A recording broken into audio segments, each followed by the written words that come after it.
Olá, eu me chamo Douglas Rodrigues Barros, sou psicanalista, doutor em Ética e Filosofia Política pela Unifesp, professor na Unify, e hoje estou aqui a convite da editora Veneza, convite que eu com imenso prazer recebi, para falar sobre um livro absolutamente necessário e fundamental, um livro que durante o seu processo de feitura dialogava com os grandes traumas do século XX, e esse livro é o discurso sobre o colonialismo de Césaire.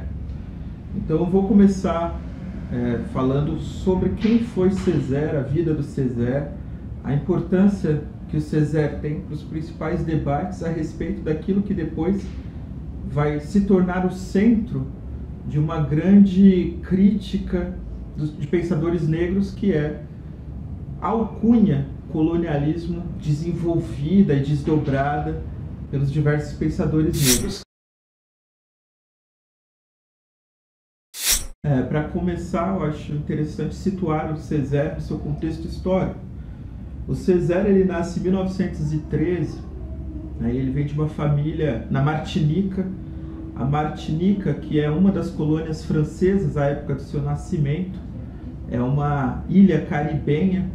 E a história da Martinica, ela é especial para nós, uma vez que a Martinica ela foi uma das responsáveis pelo declínio da economia canavieira no Brasil, quando, após o fracasso da invasão holandesa no Nordeste pernambucano, alguns desses holandeses pararam nas ilhas caribenhas levando mudas de cana e plantaram nessas ilhas e conseguiram aí criar uma concorrência a essa economia que no Brasil entra em declínio.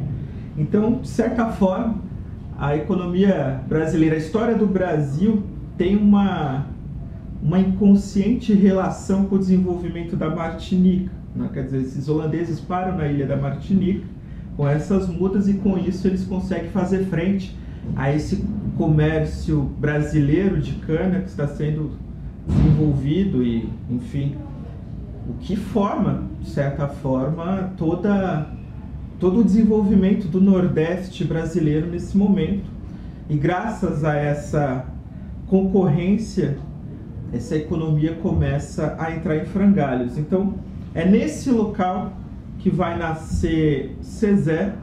Aí Césaire, muito depois disso, Césaire nasce em 1913, como eu disse, numa família pobre, né? Os pais dele, tudo bem, um dos pais deles fazia parte da burocracia colonial, mas a mãe dele era costureira. E num livro muito bonito, né, Os Cadernos do Meu Retorno ao País Natal, o Césaire vai narrar, por exemplo, da sua infância, quando a sua mãe pedalava na máquina Singer para que ele e seus irmãos não morressem de fome. Então, esse é o Césaire, nascido numa pequena ilha que ainda é colônia francesa, numa família de classe média baixa, ou numa família pobre, que vai aprender com a sua avó, Nini, a ler. Os pais de Césaire, né, a sua família de maneira geral, acontece algo muito doido, né? Em todas as colônias, inclusive no Brasil, isso aconteceu pelo menos até o século XIX. Doido em certo sentido, né? Quer dizer, é uma tradição familiar em que os filhos deverão ser enviados para a metrópole a fim de se formarem e de lá virem com o excelso saber da civilização.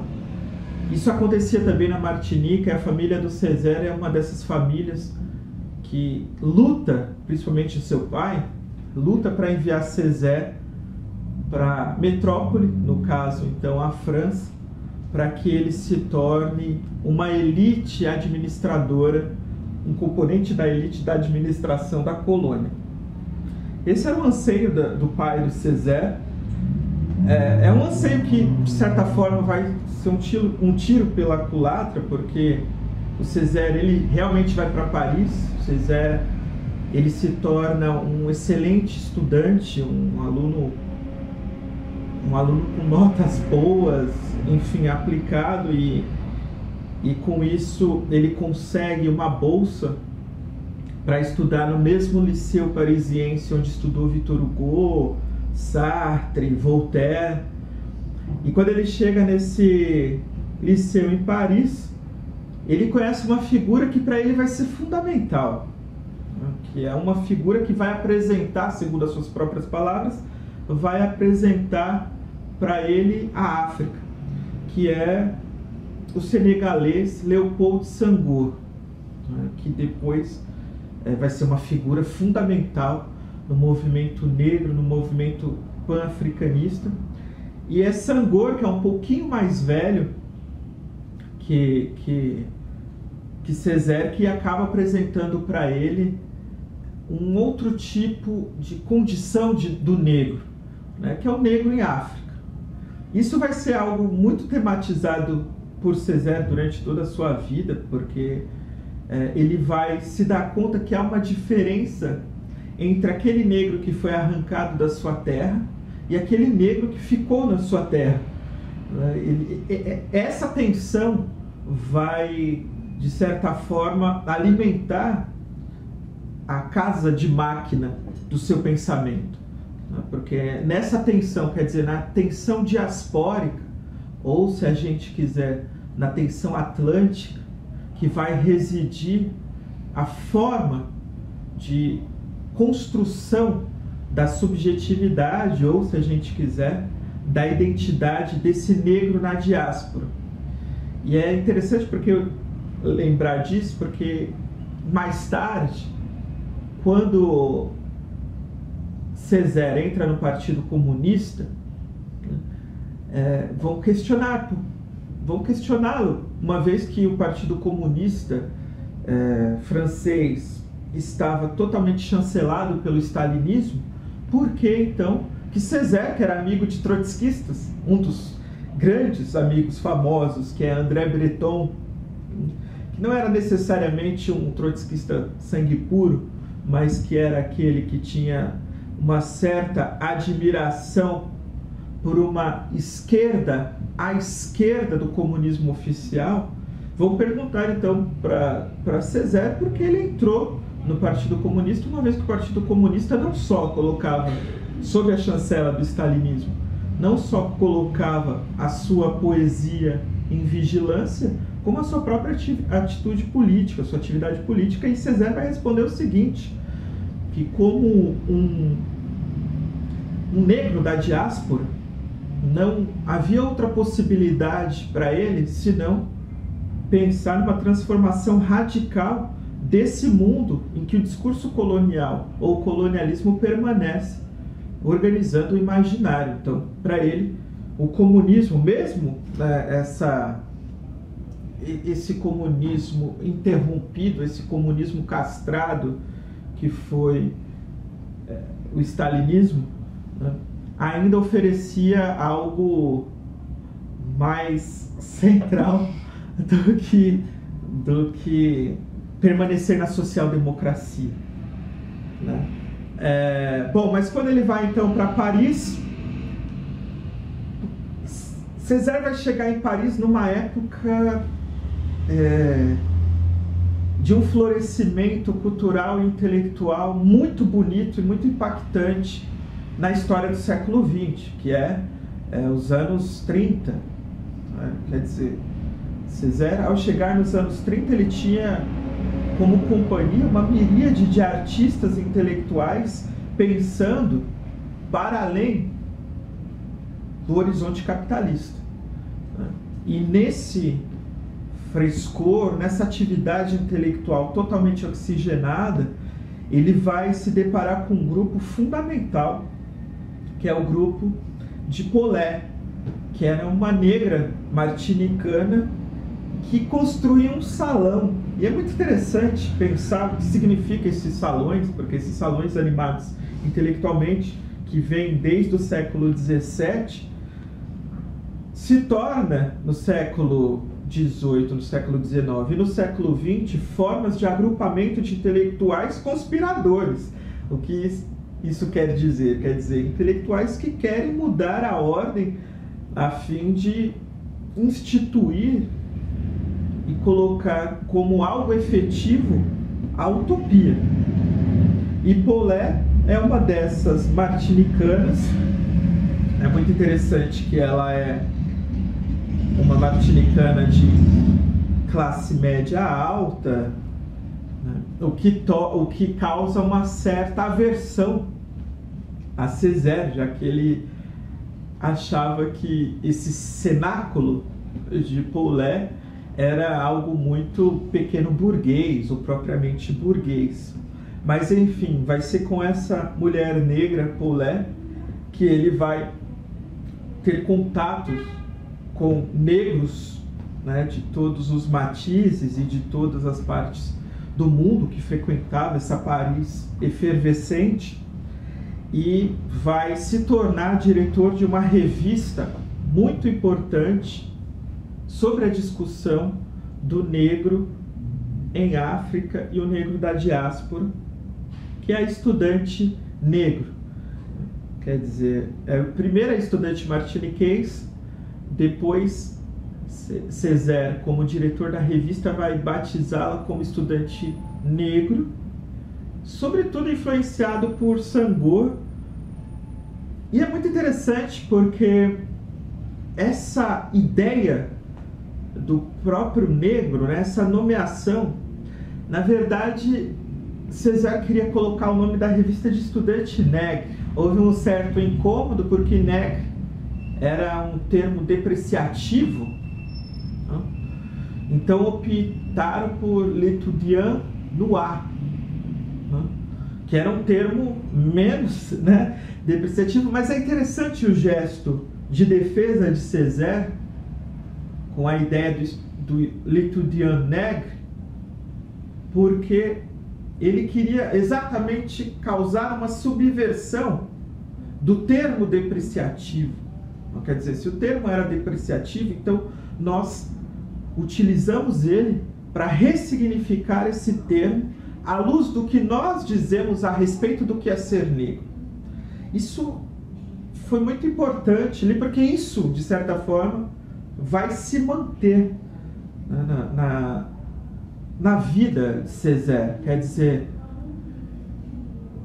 Césaire depois ele volta para Martinica, se casa também com uma talentosa escritora que é Suzanne, e eles voltam para Martinica quando ela já está grávida, em 1939, e aí ele passa a dar aulas ali,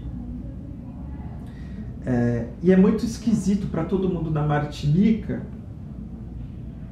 um negro que tem orgulho de ser negro, né? Quer dizer, porque, como eu havia dito no começo, no Brasil, colônia, né, nós tínhamos essa ideia de, bom, você vai para Coimbra, você se forma lá e você volta como um homem civilizado, né? Também assim era na Martinica, quer dizer, você vai para Paris e se forma lá e se volta como um membro da elite, um homem civilizado. E quando Césaire assume as aulas, para todo mundo era muito estranho na sala, aquele homem que sabia falar diversos idiomas, entre eles o latim e o grego, né? Falar também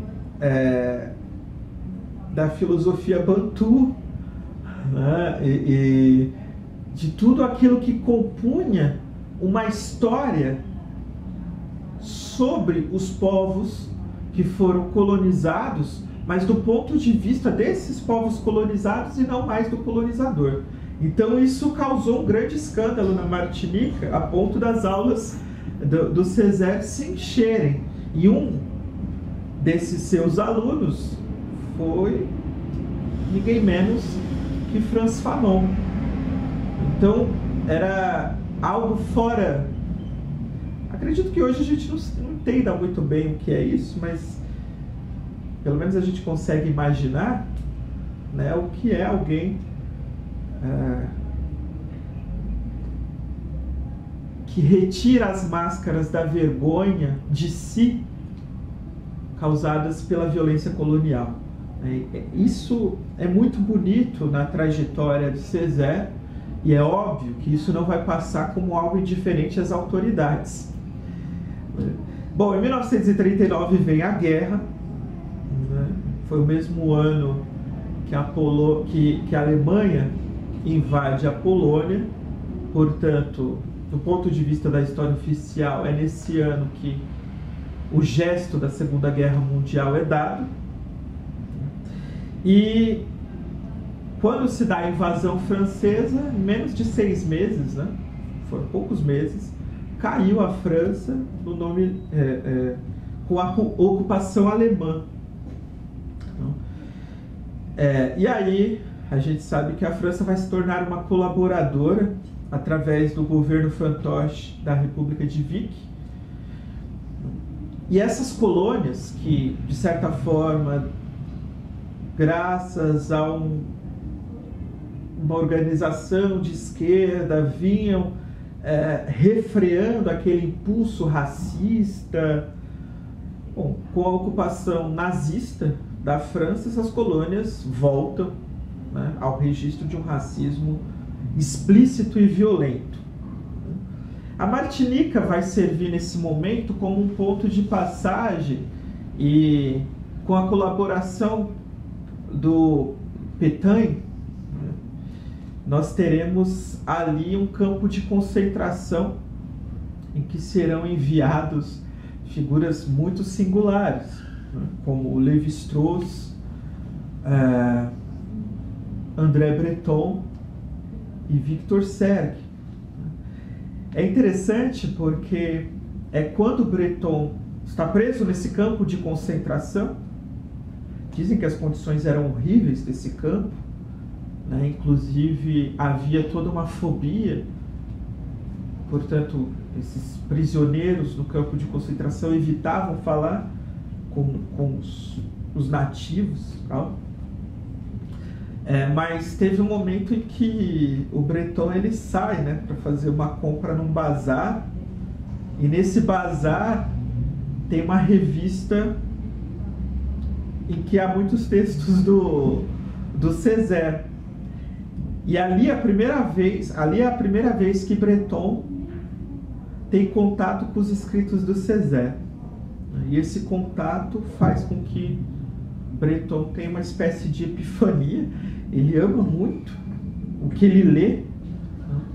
E aí é interessante porque nesse exílio, né, quer dizer, nesse campo de concentração, que André Breton encontra os escritos de Césaire, e os escritos de Césaire saem das sombras. Né, quer dizer, é nesse momento que Césaire passa a ser conhecido como um grande poeta, a ponto de André Breton dizer que a única lírica possível está nas linhas escritas por Césaire. Então, é nesse momento, né, quer dizer, nesse momento de um grande conflito, em que se está no campo de concentração, que finalmente há o contato de André Breton com os escritos de Césaire. Breton vai ficar muito encantado pelo que ele lê e vai buscar encontrar com Césaire. E aí tem umas anedotas, né? O Césaire diz, bom, pelo menos no campo de concentração a gente consegue conversar, porque se fosse em Paris a gente nunca iria conversar, porque André Breton era uma figura muito conhecida, enfim, concorrida e etc. Mas a partir disso há uma adesão de Césaire ao surrealismo. Quer dizer, Césaire já era um poeta de uma envergadura enorme, né? Quer dizer, eu gosto de afirmar que a poesia surrealista se realiza com Césaire. Fora de Césaire, ela dá alguns alguns pontos de iluminação aqui e ali, mas é com Césaire que realmente veio uma poesia surrealista formada, né, e que aponta para aquilo que o surrealismo apontava, né, que é transformar o mundo e mudar a vida. É na poesia de Césaire que isso se realiza efetivamente. Então Césaire vai ter esse contato com André Breton, vai ter contato com os surrealistas, vai ter várias tretas, como a gente sabe, né? No próprio seio do surrealismo, sobretudo quando os surrealistas serão expulsos e exilados, né, do Partido Comunista, né, serão chamados de degenerados, individualistas e todos os nomes pesados que vocês imaginem aí, né, quer dizer, freudianistas, né, quer dizer, então há várias tretas, né, dentro do surrealismo, inclusive com o abandono e a cisão do grupo a partir da expulsão dos surrealistas de qualquer tendência comunista, ou pelo menos da tentativa de expulsá-los, né, das tendências comunistas hegemônicas. Mas eles vão se afirmar, e Césaire vai se afirmar enquanto surrealista. Agora acontece aquelas coisas que sempre acontecem, né, no capitalismo desigual e combinado, próprio às colônias, né, quer dizer, que embora haja todo esse confronto, essa luta entre diferentes tendências e o assassinato das tendências opositoras pelo stalinismo, o Césaire está numa ilha, na Martinica, e ele é um instrumento estratégico para o Partido Comunista francês, uma vez que ele foi uma das vozes mais atuantes, e antes mesmo do fascismo subir ao poder, ele chamava a atenção, né, para o fascismo na Europa, e é muito interessante, eu acredito que isso é muito importante levar em consideração, porque Césaire tinha uma sensibilidade poética e política muito grande, enquanto muitos grandes nomes da filosofia estavam de olhos fechados para a ascendência do fascismo europeu, o Césaire já estava dizendo o seguinte: olha, pela primeira vez a violência colonial está invadindo os muros da Europa. Isso é muito interessante, ele disse isso em 1935, quando ele era um jovem, quando estava... Tudo bem, qualquer outro mais sensível à política sabia que o fascismo era uma merda e estava dominando, né? Agora, é interessante essa previsão de Césaire, que vai se confirmar 4 anos depois, né? E depois, com toda a violência do nazifascismo, enquanto os surrealistas resolveram se posicionar contra essa violência, mas não do ponto de vista de que haja possibilidade de negociar com essa violência. A posição de Césaire é que é inegociável essa violência. Não tem, e é por isso que ele não se tornou um social-democrata. Porque para ele, sendo fiel ao surrealismo, era realmente necessário transformar o mundo, como dizia Marx, e mudar a vida, como dizia Rimbaud. Então isso foi fundamental para ele, isso vai acompanhar ele, né? E mesmo quando ele assume a prefeitura da Martinica, uma prefeitura que é interessante porque um dos cabos eleitorais do Césaire foi também ninguém menos que Frantz Fanon, né? Quando ele assume essa prefeitura, ele vai criar uma lei inédita, né, que é tornar as colônias departamentos. Isso era a saída vislumbrada por Césaire? Evidentemente não. Evidentemente o que ele queria era a independência da Martinica. No entanto, era isso que tinha nos jogos eleitoreiros que a gente conhece, que permanecem até hoje, né? E isso, na verdade, por mais que do ponto de vista da transformação que queria Césaire fosse mínimo, isso causou uma mudança estrutural na Martinica. E aí é sempre bom e importante lembrar que a história da Martinica ela é paralela à história do Haiti. É evidente para o mundo ocidental, né, que a Revolução do Haiti causou um mal-estar geral, né, porque foi efetivamente a primeira revolução de escravos que decidiram dizer um não radical à exploração colonial e à forma de desumanização que o colonialismo propunha. E aí a França, sempre habilidosa na sua forma de dominação, né, ela vai, ao invés de propor elites brancas que dominassem o quadro administrativo, vai construir elites negras. E é isso que dá, por exemplo, a oportunidade de Césaire ir estudar em Paris muitos anos depois da Revolução Haitiana. Mas tudo isso para dizer o seguinte: o Césaire foi um dos membros da negritude, e esse é um ponto importante. Esse termo negritude, ele foi forjado por Césaire em 1935, quando ele era diretor dessa revista. Esse termo negritude ele vai ganhar diversas conotações, mas o mais importante é que pela primeira vez a ideia de negritude nascia como uma proposição de uma construção de identidade daquele que foi identitarizado pelo colonialismo fora dos pressupostos coloniais. Então, quando o Césaire ele pensa a negritude, ele não está efetivamente criando uma identidade fechada, porque a identidade fechada não foi o negro que criou. A identidade fechada foi o processo de colonização e a nomeação que o colonizador deu ao negro. Então, o que significa a negritude para Césaire? Significa a possibilidade de abertura desse negro se reconhecer no confinamento do seu corpo, se saber enquanto uma produção histórica e, portanto, se afirmar enquanto sujeito. Era esse horizonte que Césaire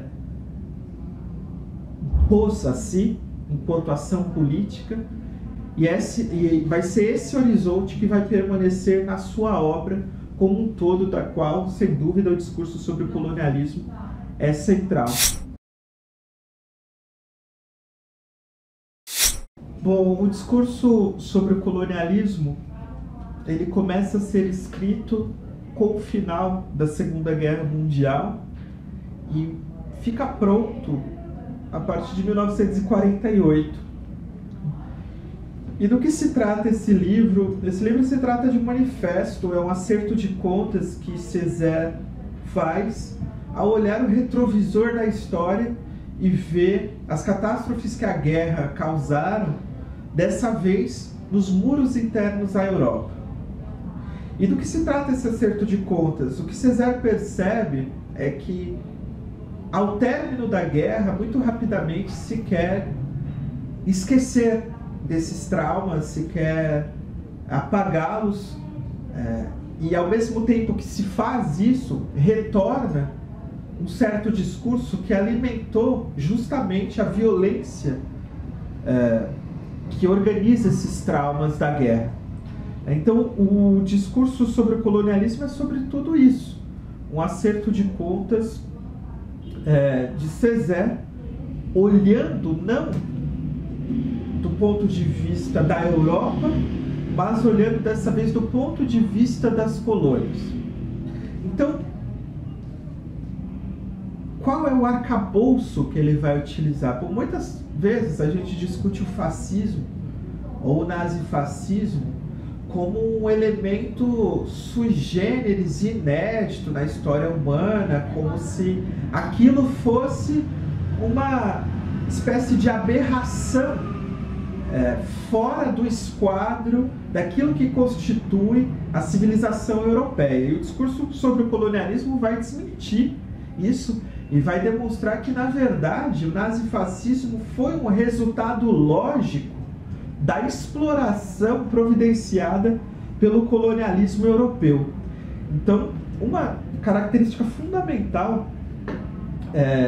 do discurso sobre o colonialismo é a demonstração, o desnudamento do caráter umbilical entre o colonialismo, a violência colonial, como aquilo que prepara uma barbárie que invade os muros da Europa. Quer dizer, ao retomar do ponto de vista do excluído, do ponto de vista daquele que não tem lugar na lógica visível desse homem civilizado, ao investigar a história a contrapelo, o que Césaire nos deixa é um livro que desnuda o caráter da violência sendo promovida no próprio discurso que a Europa faz sobre si mesma. Quer dizer, ele desnuda as sombras constitutivas daquilo que promove o ideário europeu acerca do outro. E é por isso que uma categoria fundamental do discurso sobre o colonialismo é a ideia de colonialismo em si mesmo. Então, o que Césaire vai demonstrando?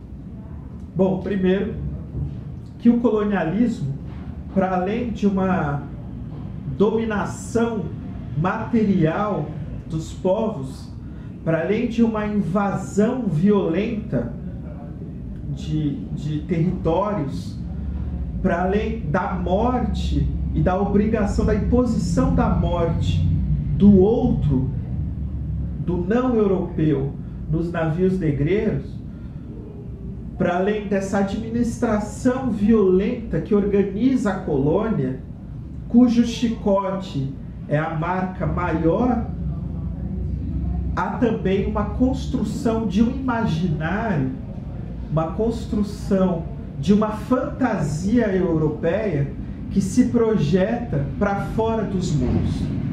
Então, o colonialismo ele se trata de uma construção mesmo de um imaginário em que esse outro não europeu ele é visto como sub-humano. E se ele é visto como sub-humano, em primeiro lugar, o convite do colonizador é que ele adentre a humanidade através do desenvolvimento das suas potências com o encontro com o mundo branco. O outro ponto é que, sendo um sub-humano, ele é como um cavalo ou como um macaco e pode ser assassinado. Então, o que o discurso sobre o colonialismo nos faz observar é que há um ideário europeu construído acerca do outro, que faz com que esse outro seja visto como nada. Então, o outro do europeu não vai ser o outro fora da Europa, mas vai ser o igual. De certa forma, isso tem a ver com um certo narcisismo da Europa, ao se pensar a si mesmo como aquela que vai levar as luzes para o mundo. Só que, nesse ímpeto de levar as luzes para o mundo, há violências inauditas que submetem outros povos a uma espécie de régua geral do que deve ser a medida do homem. E aqueles que estão fora dessa medida podem ser eliminados, mortos, estuprados, assassinados. E é isso que o Césaire vai demonstrar. Como, não um simples acidente, esse é o ponto. Não é que o nazismo é um simples acidente do ideário europeu, da igualdade, liberdade e fraternidade. O nazismo está no embrião da ideia de Europa que constitui a modernidade. Porque ao destituir povos e comunidades inteiras de humanidade, o que se prepara é um campo de uma violência contra o outro que vai ser exercitada através da força e da imposição de uma ideia do que é ser homem. E isso se mantém. Então, para Césaire não faz o mínimo sentido discutir o fascismo sem levar em consideração a matriz racial que organiza o fascismo.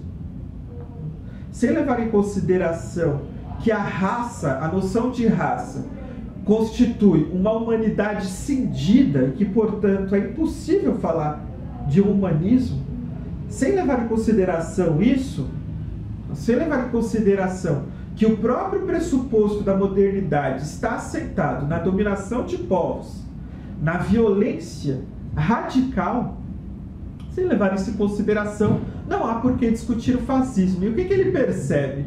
Ele percebe que ao final da Segunda Guerra, muito rapidamente, essa consciência europeia visa jogar para debaixo do tapete, sem levar em consideração que a sua cosmovisão foi aquilo que abriu as condições de possibilidade para que o nazifascismo triunfasse. E é por isso que o discurso sobre o colonialismo é também um manifesto. É um manifesto pela memória daqueles que foram assassinados e barbarizados durante esse processo e que simplesmente são esquecidos do discurso e da história oficial.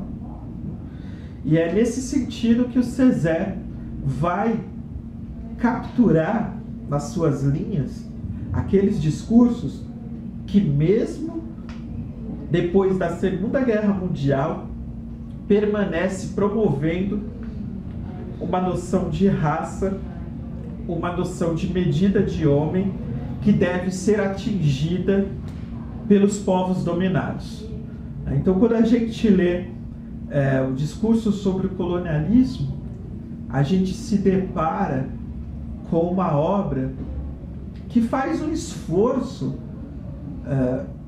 de investigação da história a contrapelo, tentando capturar as vozes que foram silenciadas durante todo esse processo de violência inaudita que constitui o caráter modernizante do capitalismo. Isso é central no discurso sobre o colonialismo. Então, o Césaire abre o seu livro dizendo algo que causou um enorme escândalo quando foi lido. É que ele vai dizer: a Europa é indefensável. E ele vai dizer que a Europa é indefensável não por um certo relativismo, como muitas vezes ele foi acusado diante do Holocausto, mas porque ele vai demonstrar que esse ideário europeu que constitui a desumanização do amarelo, do negro, do judeu e de todos aqueles, do cigano, de todos aqueles que não se encaixam nessa medida de homem, esse ideário ele permanece. E é justamente esse o escândalo provocado pelo discurso sobre o colonialismo. Porque, de certa forma, o seu gesto, ao desnudar que está no próprio ideário europeu aquilo que organiza a sua violência enquanto um sintoma de repetição, quer dizer, a história da Europa moderna é a história da dominação que busca, através da luz da razão, levar a democracia, levar os direitos do homem. A sombra que constitui esse ideário é justamente o assassinato de milhões de seres humanos fora da Europa. Então veja que isso institui uma certa ideia de medida do que é ser homem, uma certa noção de uma tendência progressista balizada pelas formas de desenvolvimento desse homem vindouro, que nas colônias vai ser aplicada aos indivíduos que nela habitam. Então, o que é ser homem nesse quadro? Ser homem é tentar adentrar a civilização europeia.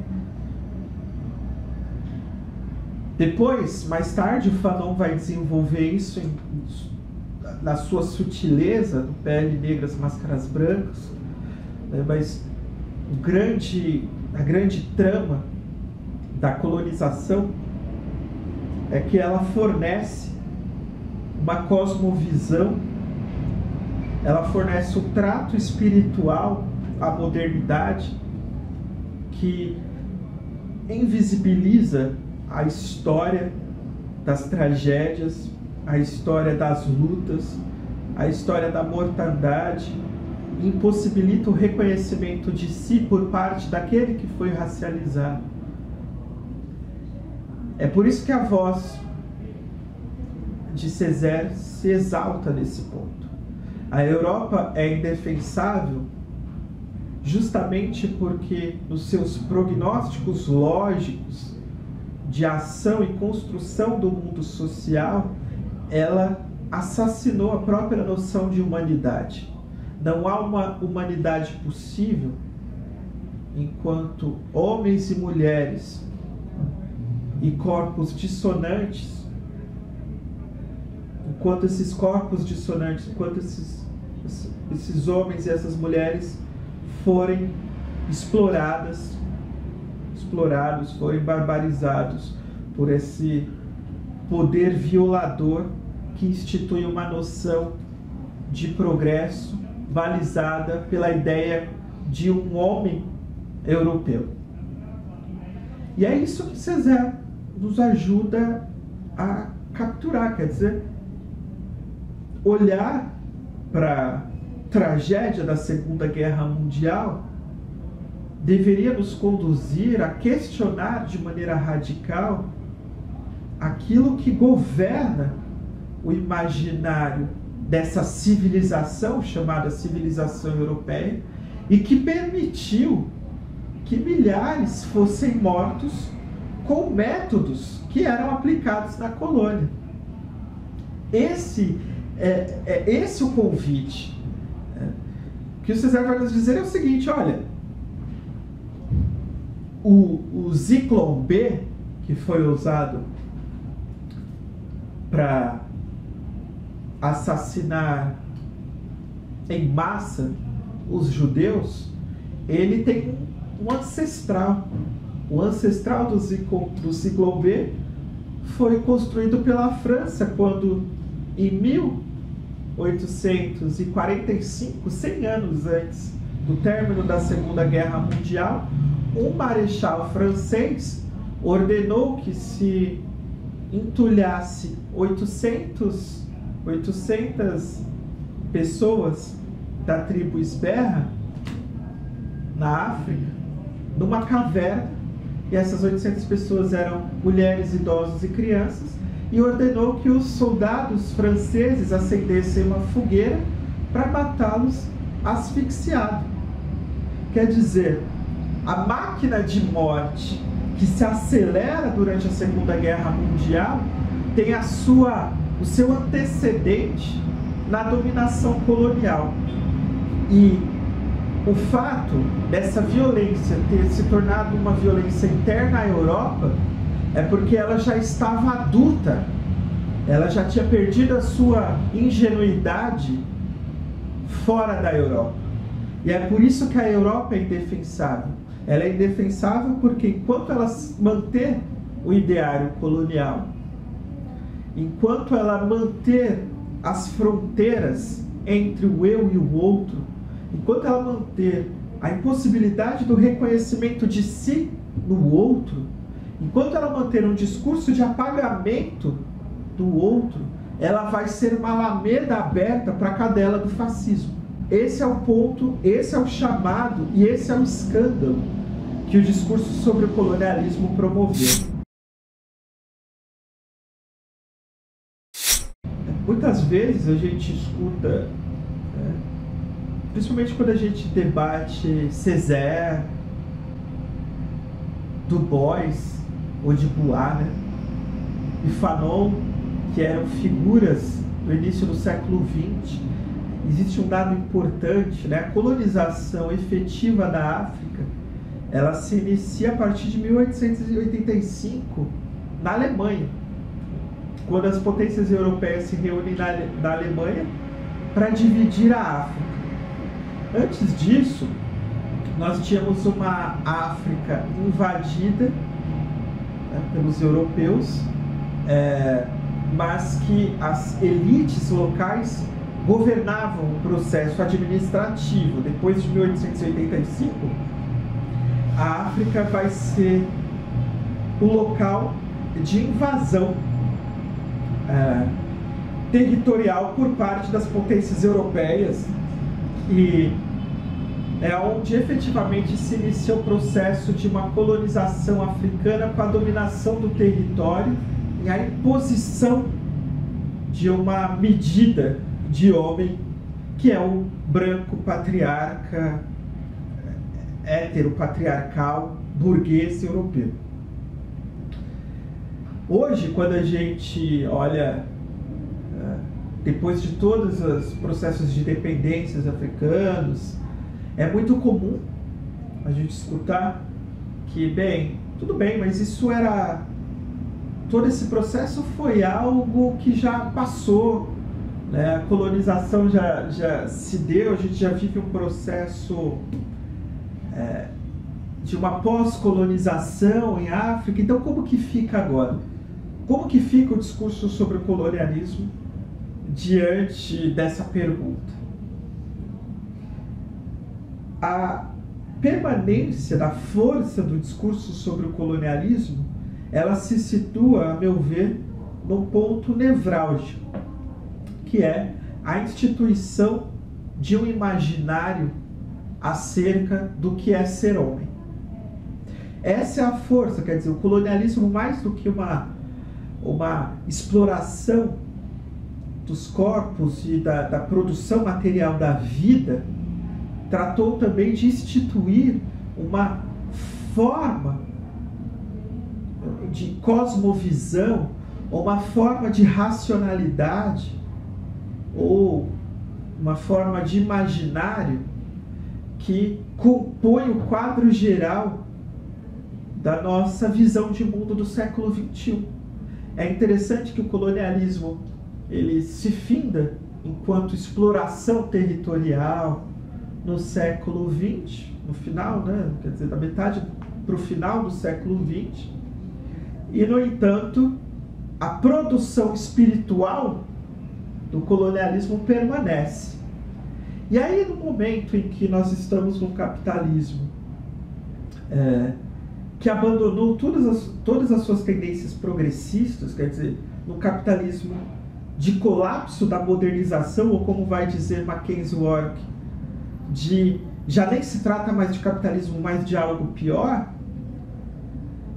o que nós assistimos diariamente com a morte de vários imigrantes no mar, né, com o aprisionamento de imigrantes mexicanos nas fronteiras dos Estados Unidos, inclusive com a possibilidade de assassinato pela polícia da fronteira estadunidense, com a fobia contra o muçulmano, ou com o apartheid na Palestina, o que a gente permanece é que o que a gente observa é que esse ideário colonial que nos divide e que cinde a humanidade e, portanto, acaba com qualquer expectativa de um humanismo ou de uma possibilidade de reconhecimento, o que a gente vê é que isso se processa na nossa atualidade. Então, o discurso do colonialismo é um convite atento a destituir esse processo de desumanização e olhar para esse processo de desumanização colonial ainda presente no nosso imaginário, cada vez mais reativado por um capitalismo fim de linha, é um convite a ultrapassá-lo, a ultrapassar essa forma de reprodução social, que por sua vez pode nos levar a ultrapassar e organizar um outro imaginário e uma outra forma de vida. Portanto, e aqui encerro, transformar o mundo e mudar a vida é o convite que o discurso sobre o colonialismo nos faz, sendo então uma obra fundamental em 2023.